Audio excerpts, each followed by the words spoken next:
Saan ba yung camera? Hindi ko makita. Yan. Hi! Rinig nyo ba ako? So hi guys, itatry ko ngayon yung viral Dubai chocolate. Ang tagal na nito pero ngayon ko pa lang siya matatry kasi sobrang hirap makahanap nito, 'di ba? Tapos yung mga talagang yung mga galing Dubai, may mga nagbebenta dito kaso sobrang mahal. 1,800 isang bar lang na ganoon. So parang hindi worth it, 'di ba? So eto na lang, mura lang pero mahal pa rin siya kasi 260 yata ang isang ganito lang. Mahal pa rin siya, 'di ba? So ayun. Tatry na natin!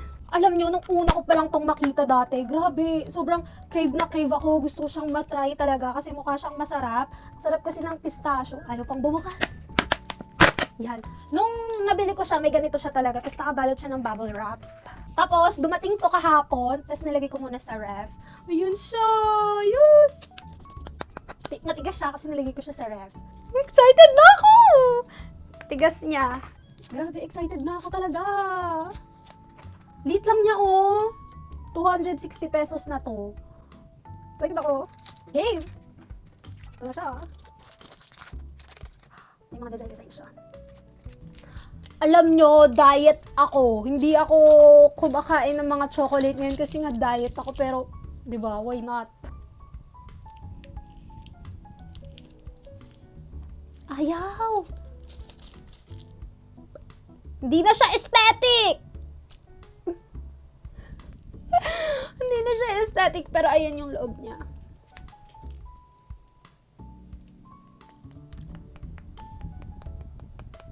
Yun na siya, excited na ako. Amin muna natin. Game try na natin. Excited ba ako? Naririnig niyo ba yung crunch?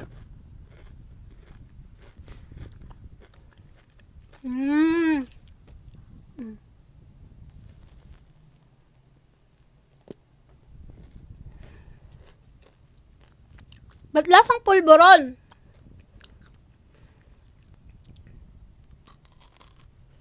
Ayun yung itsura niya. Kulay green talaga siya.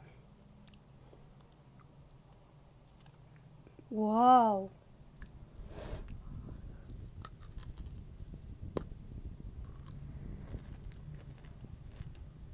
Bakit lasang pulveron? Bakit for me lasa siyang pulveron?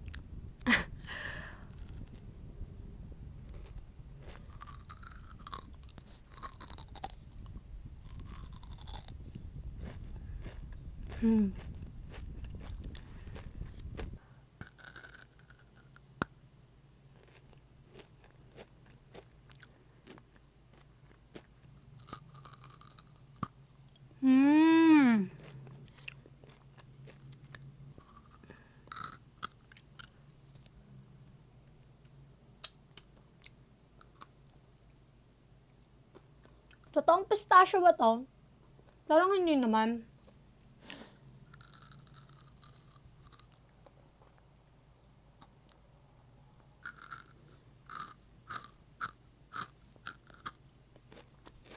₱260 na siya. Yan. Di ba maliit lang siya? So, sa tingin nyo ba worth it ang 600 pesos ko? Kasi dalawa to eh. Tapos, shipping fee pa. Okay naman siya. Okay naman siya, pero parang may lasang pulveron. Ba't ganun? Hindi ko alam kung dahil lang ba yun sa chocolate, pero parang siyang lasang mocha, lasang kape. Try kong tanggalin yung chocolate. Alisin ko yung chocolate, ah.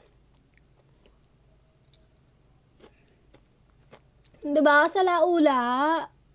Baboy na. Diba? Kasi nalaula na, te.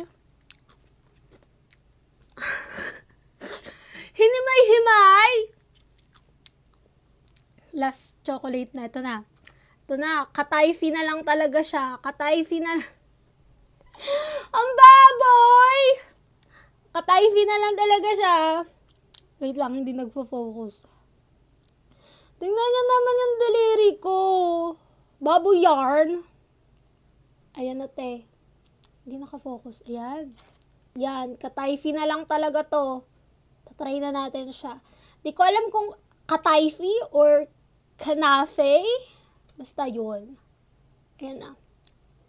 Try na natin siya, guys. To.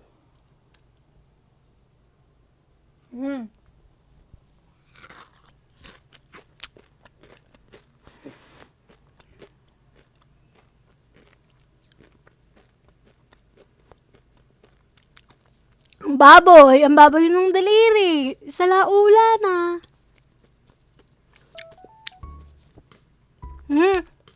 Yung mga green nga, yung mga katayfi nga, yung parang lasang mocha. Parang siyang lasang coffee. Something na gano'n. Na lasang pulveron. Alam niyo yung... siguro kaya ganito yung lasa niya kasi pinrito siya. Ginisa. Hindi ko alam. Okay naman siya, pero as a chocolate lover talaga, ano lang siya for me, 7/10? Or siguro mas masarap talaga yung nasa Dubai, yung talagang, yung sinasabi kong tigwa 1/8. Siguro mas masarap ito. Sino na nakatikim nun? At saka neto, pares lang kaya? Or talagang iba yung quality nun? Siguro kaya hindi ko siya sobrang gustong-gusto. Okay siya. Nagustuhan ko kasi may texture siya. Like, 'di ba, chocolate, tas pag kinagat mo, may crunch, ganun. Kasi masarap kainin ng chocolate, hindi nakakaumay kapag may texture. So, kaya perfect siya. Kaya siguro maraming nasarapan talaga kasi pag ginat-ngat mo, may ganun. Pero, hindi ko gusto yung chocolate na ginamit. Kaya siguro hindi ko siya nagustuhan. Kaya hindi ko siya masyadong nagustuhan. Nagustuhan ko naman siya, pero hindi ko masyadong nagustuhan. Basta, ayun. 7/10. Siguro kapag na-try ko talaga yung from Dubai, siguro 10/10. Basta, okay naman. Lasang pulveron lang talaga tong Di ko alam kung totoong talaga tong nasa gitna dito. Pero, kasi dun sa mga napapanood ko, parang hindi naman siya masyadong green. Ito parang green na green. Uy, diet ako. Ang laki ng nakain ko. Ayan na, sinira ko yung diet ko para sa inyo. Hala! Ang laki ng nakain ko. Diba? Yan, ganyan siya kalaki. Ang laki ng nakain ko. Ito, ganyan. Ang laki ng nakain ko, be. Diet ako. Tataba na ako. Sarap. Pero yun nga, nagda-diet talaga ako kasi tumaba na nga ako. Nakakainis. Ayoko na. Nag-request sa akin ito. Mag-exercise na lang ako. Nakakainis. Parang nagigilty ako sa kinain. Charot. Okay lang. So, ayun lang guys. Thank you for watching and mag-subscribe. Mag-subscribe kayo sa channel ko. Tapos mag-Roblox na tayo. Maghuhugas na ako ng kamay. Nagsalaula na ako eh.